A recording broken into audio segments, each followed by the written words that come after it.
ایک عورت نے بھوک کے ہاتھوں اپنے ہی 2 بچوں کو مار ڈالا۔ ایسی خبریں روزانہ ہماری نگاہ سے گزرتی ہیں اور پھسل کے گم ہو جاتی ہیں۔ کئی برس پہلے پروین سعید نے بھی ایسی ہی کوئی خبر پڑھی، مگر ان کی سوچ بدل گئی۔ جس کچن میں 5 کا کھانا پکتا تھا اس میں 10 کا پکنے لگا۔ گھر والوں نے کہا ایسے مسئلہ حل نہیں ہوگا، چنانچہ پروین مڈل کلاس علاقے سے غریبوں کے علاقے میں منتقل ہو گئیں اور پہلا کھانا گھر کھول لیا۔ یہاں صبح سے شام تک 20 روپے لاگت کا کھانا صرف 3 روپے میں ملتا ہے۔ سوال یہ ہے کہ باقی 17 روپے کہاں سے آتے ہیں؟ 17 روپے اب تو دیکھیں، جب ہم نے شروع میں وہ کیا تھا تو اس کو اپنے گھر سے شروع کیا، پھر اپنے بہن بھائیوں کو شامل کیا، پھر اپنے اسکول کالج یونیورسٹی کے دوست اس میں شامل ہوئے۔ لیکن جب آپ چینلز پر آ گئے، آپ کا کام پروموٹ ہو گیا، تو پھر آپ کے پاس لوگ آتے ہیں کہ اچھا آپ بہت اچھا کام کر رہی ہیں۔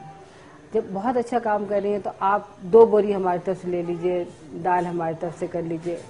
وہ ہم پر اب اعتماد جسے کہتے ہیں نا کرنے لگے کہ یہ جو کہتی ہیں یہ کرتی ہیں۔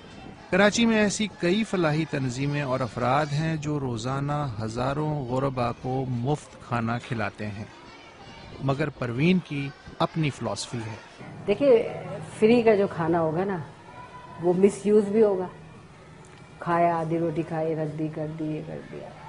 لیکن جو ہم نے 2 روپے رکھے تھے یا اب 3 روپے کیے ہیں، اس کے اندر ایک لاجک جو تھی وہ یہ تھی کہ خریدنے والا خرید کے کھائے گا کھانا، اس کی انرجی، اس کی قوت وہ بالکل مختلف ہوگی۔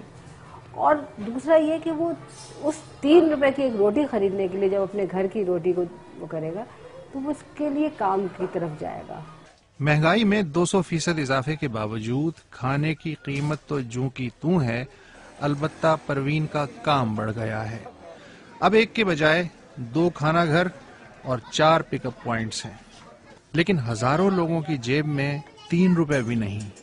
خدا کی بستی میں ایسے لوگ ہیں کہ دیکھ کر تکلیف ہوتی ہے کہ وہ جب یہ کہتے ہیں کہ ہمارے پاس تو اتنا بھی نہیں ہے۔ میں اگر آ جاتی ہوں نا، یہ آج باہر اگر میں باہر بیٹھ گئی تو 10 خواتین تو میرے پاس آئیں گی کہ آج ہمارے پاس آٹے کے بھی پیسے نہیں ہیں، آج ہمیں یہاں سے روٹی جو ہے فری میں دلوا دیں، یہ کر لیتے ہیں۔ کہاں وہ اسٹاف اچھا ہے جن کے پاس 3 روپے نہیں ہے اور وہ کھانا کھا کے چلا جاتا ہے تو کوئی روکے گا نہیں۔ یہاں جو دے رہا ہے خوشی سے دے رہا ہے 3 روپے وہ دیتا ہے، نہیں دے رہا ہے تو ہم لوگ مانگتے نہیں ہیں۔ پاکستان میں سستی روٹی پہ اربوں روپے خرچ ہو گئے، لیکن یہ اسکیمیں وقتی ثابت ہوئیں۔